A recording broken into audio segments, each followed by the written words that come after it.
Walter wanted to confess his feelings for her. The woman asked her son to understand that part of his father. She said that the Count is not good at expressing his emotions. In the present, the Count asked Ghislain to raise his sword. Our boy accepted the order. He and his father took different stances. The Count charged at our boy first. Ghislain was able to block his attack. Walter put his leg forward and added more pressure to his sword. He was able to push Ghislain down. Our boy quickly gathered his strength and attacked. Walter was able to block it. He attacked Ghislain, but he was able to block it too. The Count gave him another attack that pushed him back a bit. Our boy noticed that it was heavy. He noticed that his father's sword was heavy. Walter charged at his son again. Ghislain was able to block the attacks, but he was getting pushed back. He realized that his father's strikes have enough strength to subdue the savage barbarians of the north. Yet they have been tempered with the gentleness to protect all. When Walter got close to him and attacked him, Ghislain was able to push his sword down. He attacked his father from the side. The Count was able to block it. He and Ghislain ended up pointing their swords at their necks at the same time. Walter was surprised to see this. He commended his son on his efforts. He told him that he has improved a lot. Our boy thanked him for the compliment. The Count advised his son to loosen his sword pressure slightly when he is locked in a blade clash. He told Ghislain that he has the strength and reflexes to take down massive monsters in the forest. He told him that his intent might become too easy for his opponent to read if he is not careful. Ghislain was surprised to hear this. He usually gets a feel for his opponent's movements as the fight goes on. Our boy realized that this is his first time receiving guidance from someone. Our boy's swordsmanship is instinctual, born from real combat and experience. Ghislain realized that there must be some things that he overlooked and never learned because he never followed formal training. His father pointed them out precisely to make him aware of this flaws. Ghislain always believed that he could only rely on himself. He believed that he will struggle through everything alone. He now realized that receiving guidance isn't such a bad thing. He thanked his father for teaching him. The Count revealed to his son that he actually intended on scolding him today. Our boy was surprised to hear this. He explained to Ghislain that no matter how great his contribution is, he still broke the rules. He told him that if everyone starts disregarding the rules under the pretense of making a contribution, the only thing that will follow is greater chaos. Walter told his son that he has actually changed. Unlike the past incidents which he caused in his reckless pursuit of merit, Ghislain was actually looking beyond this towards something greater. The Count advised his son to keep acting the same way. He asked him to think of Perdium and those around him. He asked him to fulfill his responsibilities as a successor. After saying this, Walter walked towards the exit. Ghislain thought about his responsibilities. While he was thinking, he remembered something. He reminded his father that he said that he has a request. He told the Count that he has not yet told him what it is. Walter stopped walking when he heard this with a nervous look on his face. He asked his son if he has some extra funds. In the next scene, we see our boy arrive at the Forest of Beasts outpost. His men were waiting for him. Ghislain smiled when he saw them line up. He asked them if they have all been well. While screaming at the top of their voices, the men said that they are good. Gillian asked his master if he has gotten better. Carr told him that he is looking much healthier now. Ghislain apologized to them for making them wait so long. He asked Gillian about how Rachel is. The man bowed his head. He said that he never thought a day would come when he would see her walk again. He told Ghislain that it is all thanks to him. Ghislain was happy to hear this. He told Belinda, Kare, and Gillian that he has something to tell them. With a serious look on his face, our boy revealed to them that their land is in danger right now. The three of them were shocked to hear this. They all went into a tent. Ghislain told them everything about what happened on the day Elena was attacked. He told them about how he stopped them from killing her and using her death to start a war. He also told them about how he discovered the corpse of the Dard's young lord. He also mentioned the existence of those who are eyeing Perdium. He explained to them that this people are currently surveilling them right now. He said that they have probably been active for a long time. He said that they have neither the time nor the resources to prepare for an attack. Belinda finally understood why her master was in a hurry. She said that she thought that they could catch their breath after securing the runestones. First, it was the Forest of Beast, and now it is war. Cyr said that this land never gives him a chance to be bored. Gillian told our boy that this is the perfect time to attack Perdium. In a territory known for its weak military and poverty, the discovery of a runestone mine, which is a highly valuable resource, can change everything. Ghislain told the man that he is correct. He said that their enemies won't let them be. Belinda told our boy that he should have mentioned this earlier. She told him that they need to tell his father and the vassals. Ghislain told her that it is not yet time to do this. He explained to her that Elena's bodyguards betrayed them. He said that they could be traitors among the vassals. There is no way to confirm who is on their side, so they need to keep it to themselves. Belinda knew that our boy was right. He told them that he bought some time with Elena's survival, but now that they have found the runestone, there is no reason for their enemies to sit still. With a serious look on his face, Ghislain told them that it will be a tough fight. Everyone became silent. Cyr asked our boy to order them around. He told Ghislain that staying around him has been fun so far. Gillian reminded our boy that he already swore his life to him. He promised to fight with him until the very end. Belinda told him that no one is going to protect him if she is not around. Ghislain smiled when he heard this. The biggest enemy of Pertium is Duke Deline, as well as Count Desmond and Amelia, who are taking orders from him. Ghislain promised to not let things go as they planned. He told the group that they will now head to the Flame Magic Tower. Sir was happy to hear that they were finally going to sell the runestones. He said that they will be rich. Belinda asked her master if he is certain. She told him that the Crimson Magic Tower is closer to them, and they will probably pay them a higher amount. Ghislain explained to her that the Flame Magic Tower will cause less friction. Gillian told him that he is right. He explained to them that when transporting high-value goods, unwanted guests are bound to appear. Since their payload is filled with runstones, staying one step ahead of the enemy is the only rational course of action. Belinda realized that they could be ambushed, like last time. Ever since Delmuth of the Crimson Magic Tower ascended to a 7th circle arcage and made his name known, the Flame Magic Tower has been on a downward spiral. Ghislain knew that it will be more profitable for them to sell the runestones to the Crimson Magic Tower, which is the greatest in the north. The Flame Magic Tower is making its own efforts, but it won't be easy for them to return to their former glory. Yet, despite all this, Ghislain still chose to head for the Flame Magic Tower for his own reasons. Our boy wanted to meet someone. The scene shifts and we are taken to the Flame Magic Tower. We are shown its amazing and luxurious buildings. Inside the tower, we see a girl surrounded by books shaking. She called out to someone known as Professor Ronato. She asked about when the light that he mentioned will come for her. In the next scene, we see Ghislain and his group arrive in the Brevant territory. They saw the huge tower of the Flame Magic Tower in the land. Gordon was surprised to see how huge the tower was. The man with the eye patch said that he has only heard about the tower before. He said that he has never been here before. Just from looking around, the mercenaries could tell that the quality of life was much different here than in Pertium. The territory had magnificent buildings and beautiful carriages. The mercenaries saw a large amount of magic scrolls. They also saw some mages using their magic to tile the road. They had never seen magic used in such manner. The mages were annoyed to see that the mercenaries were staring at them. They activated a different spell and used it to cover themselves. The spell made them invisible. The mercenaries were shocked to see this. They could not believe that the mages disappeared in broad daylight. Ghislain explained to them that the mages used a spell to conceal their presence. He told them that the mages don't welcome them. Cyr called the men idiots. He asked them to stop fooling around. Belinda was also surprised to see how big the magic tower is. Even though they were pushed down from the top spot, their magic tower was still amazing. Gillian revealed to her that the Brevant territory is one of the richest lands in the kingdom. Ghislain understood why they were impressed, but he knew that this magic tower that was once at the peak will later fall to ruin. When they arrived at the gates of the tower, Ka said that he can't even see the top of the tower even though he is so close to it.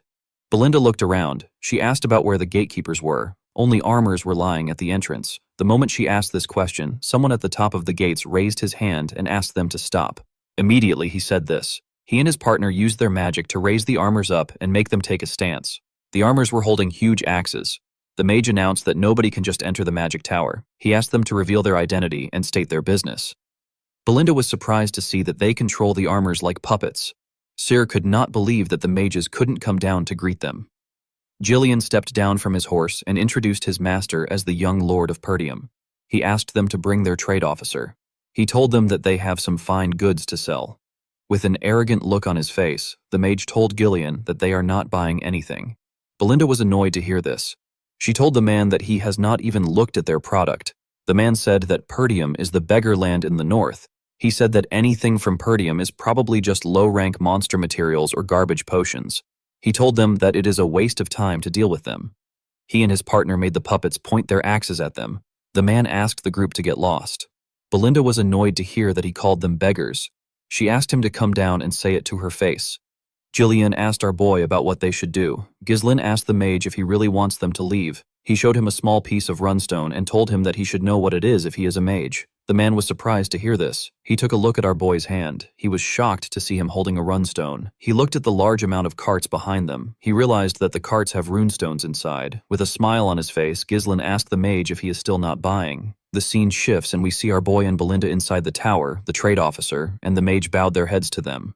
The trade officer apologized for their rudeness. He introduced himself as Sane. He asked them to tell him if they need anything. Ghislain told the man that they brought a lot of runstones. He said that he needs someone who will take responsibility until the very end of the deal. He told him that he needs to meet the Tower Master. Sane was surprised to hear this. He quickly agreed to Gislin's request. He told him that they need to inform him first. He ordered the guard to guide our boy and Belinda to the reception. The man accepted the order. Belinda told him that this is how he should have acted in the first place instead of mocking them. The man could not say anything.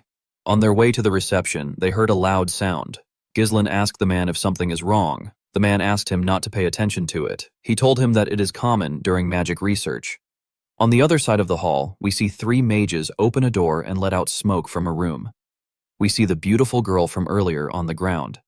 The leader of the mages reminded the girl that he asked her to never set foot into the laboratory again. With a smile on his face, he told the girl that she is taking up space in the laboratory for no reason since she cannot use magic. He asked her if it is smart to ignore him, who is the future Tower Master of the Magic Tower and a 3rd Circle Mage. Alfoy's friends wondered why her teacher brought her to the tower. The blonde boy next to him told the girl that she should be grateful that the Tower Master gave her a place to sleep. The girl said that she also has a right to use the laboratory because she is a mage. Alfoy told her that they will treat her like a mage. He used his wand to gather fire in his hand. He told the girl that she should be able to use a defensive spell to deal with this basic offensive spell. With a smile on his face, he asked the girl to try and block the attack. The moment he said this, he fired the 1st circle magic known as Fire Sling at the girl. She quickly raised her hand. She screamed out defense, but nothing happened. She quickly used her hand to cover her face. Fortunately for her, Gislin appeared out of nowhere and used his sword to cut through the attack. The boys were surprised to see this. Gislin asked the idiot if this kind of behavior is what is called magic research in the Flame Magic Tower. The scene shifts and we are taken to the Tower Master's meeting room. We see the Tower Master, whose name is Hubert, telling the elders of the tower that they are running low on runestone. He wondered about how they reached this point. He said that the gap between them and the Crimson Magic Tower will continue to get wider. He reminded them that he has been telling them to get runestone. He asked the elders about what they have been doing. An elder with a yellow hat remembered that the Tower Master usually asked them to wait each time they try to secure a distribution line. Another elder with a red hat recalled that Hubert spent his time buying trinkets and luxury goods under the guise of networking with nobles. He couldn't stand the Tower Master anymore. An elder with a green hat informed Hubert that the Tower Master of the Crimson Magic Tower has reached the 7th circle. He reminded Hubert that he is still a 6th circle mage. Hubert asked the elders to not talk about the Tower Master of the Crimson Magic Tower. He said that he will reach the 7th circle if he has more runestone.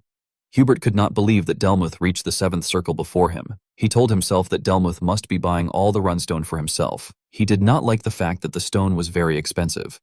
The moment he thought of this, Sane barged into his meeting room. He told him that they need his attention right now. Hubert told the man that he is rude. He asked him if he can't knock when they are having a meeting. Sane apologized to him. He said that they need his attention now. He revealed to him that someone brought a massive amount of runestone. Hubert and the elders were shocked to hear this. The scene shifts and we see Alfoy firing more attacks at Gislin. Our boy easily used his sword to block the attacks. Alfoy made a huge fireball and shot it at Gislin. Our boy cut through the fire with his sword. Alfoy's friends and the girl were shocked to see this. Alfoy could not believe that Gislin sliced his attack in half. He did not think that this was possible. Before he could make another move, a rope went around his body and tied him up. Belinda was the one using the rope. She made the idiot get on his knees. She told the idiot that he has a lot of guts to attack her master. Alfoy was shocked to hear this. He asked them about who they are. Before Belinda could do anything, someone asked everyone to stop. The person turns out to be Hubert. The man asked them to explain what is happening. The girl became nervous when she saw Hubert. She called him Tower Master. Upon hearing this, Gislin asked Belinda to release the idiot. The maid let go of him. Alfoy stood up and called out to his teacher. He ran into his arms. Hubert asked his disciple to tell him what is happening. Alfoy told his teacher that Gislin and Belinda are intruders. He said that he was trying to make sure that the girl whose name is Vanessa doesn't enter the laboratory again, but Gislin and Belinda attacked him. While shaking like a little girl, Alfoy told his master that he wanted to stop Vanessa from entering the laboratory because he didn't want her to get hurt since she doesn't have any mana. Belinda told the idiot that he is crying like a little girl. Alfoy was annoyed to hear this. He told the maid that he is a man with a shaky tone in her voice. Vanessa said that she just wanted to use the laboratory. Upon hearing this, Gislin became certain that she is the one he is looking for. This girl will later be known as the Red Nightmare. Our boy was surprised to see that this is what she was like before she became a total nightmare. Hubert took out his wand and gathered fire in his hand. He was annoyed to hear that they tried to harm his student after intruding into the magic tower. He told our boy that he will burn him into a crisp. Belinda asked her master about what they should do. She said that the man looks a little dangerous. Our boy moved forward and placed his hand on his chest. He introduced himself as the heir of the Perdium family. He said that he came to sell runes to them. Hubert was shocked to hear this. He could not believe that he was looking at his guest. Alfoy was shocked to hear that Ghislaine had runstones. He could not believe it. Our boy told Hubert that the runestone is at the front of the castle. He asked him if he would like to see it for himself. When Hubert and the elders arrived at the front, they saw several cards containing runestone. They were all shocked to see the amount of runestone that Ghislaine had. An elder with a red hat wondered about where our boy got it from. An elder with a yellow hat told the tower master that there are more than 10 carts full of runestone. He asked him about what he wants to do. Hubert did not respond to him. The man cheered like a little girl. He did not expect to get this amount of runestone. He knew that this was a once-in-a-lifetime opportunity. He believed that he will be able to crush the Crimson Magic Tower with this runestone. Hubert actually cheered in his imagination. He didn't want to lose his cool in front of the elders. He put himself together and told Ghislaine that the quality doesn't seem very good. Sir was annoyed to hear this. He grabbed his sword. He could not believe that Hubert was spouting nonsense after they worked hard to mine the stones. Vanessa was surprised to hear this. She said that one cart should last them for some weeks. Hubert was annoyed to hear this. He could not believe that she was talking at this moment. He told her that she doesn't know anything. He ordered her to get inside. As he watched Vanessa walk into the tower, he cursed a man named Renato for leaving Vanessa with him. He believed that the girl should have the ability to read the room even if she doesn't have talent. He turned to the elders and carefully winked at them. He asked them if they agree with Vanessa. The elders immediately understood what he was trying to tell them. The green hat elder picked up one of the stones and said that the quality is not very good. The yellow hat elder said that runestone from a poor territory has a possibility of being fake. Belinda was annoyed to hear this. She asked the old idiots if they know how hard her master worked to get them. The yellow hat elder said that their efforts is not his business. He asked Belinda if she knows how many scammers there are today. The green hat elder said that they can't judge solely on what the seller says. Ghislaine told them that he believes that they don't want to buy his product. The elders were shocked to hear this. Our boy turned around. He said that the Flame Magic Tower doesn't need it. He said that they can sell it somewhere else. Hubert panicked when he saw this. He quickly asked them to wait. He turned to the elders and signaled them. The blue hat elder told Hubert that they will take the carts off his hands since he went through so much trouble to bring them there. He said that he doesn't want Ghislaine to leave empty-handed after coming so far. He begged Hubert to show them some mercy. The Tower Master decided to play the role of Messiah. He told the Blue Hat Elder that he will do it since the elders agreed on it. With a smile on his face, he told Ghislaine that he will buy all of them out of the generosity of his heart. He said that he has to buy it below the market price. Ghislaine told him that he is misunderstanding something. He asked Kay to take all the carts back except one. With a smile on his face, our boy told the mercenary that they only planned on selling one cart.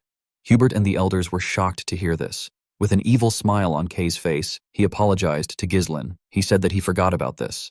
Sir ordered the men to take the carts away. The mercenaries immediately began to move. Hubert quickly moved close to Ghislaine. He asked him about what he is doing. Our boy apologized to him for the confusion. He said that his subordinates made a mistake and brought too much goods. He told Hubert that their actual destination is the Crimson Magic Tower. He said that they just need some money for their trip.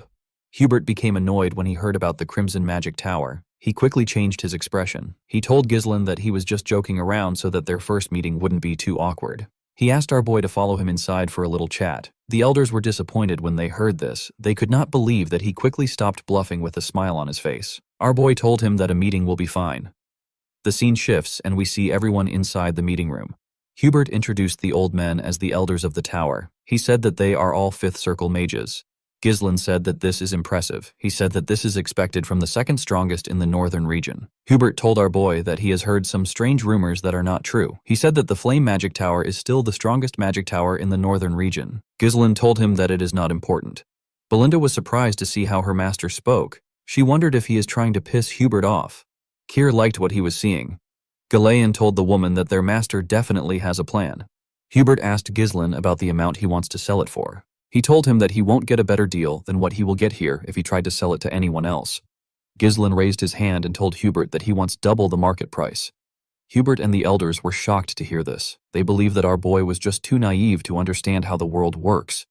Hubert told Gislind that this isn't how negotiations work. He explained to him that it is about both parties making a compromise. He told Gislind that he can't just make a one-sided decision. Our boy told him that he simply felt like he needed to get double the market price from the flame magic tower. The elders were annoyed to hear this. They told Gislind that he shouldn't joke in a place like this. They asked him if he is mocking them. With a serious look on his face,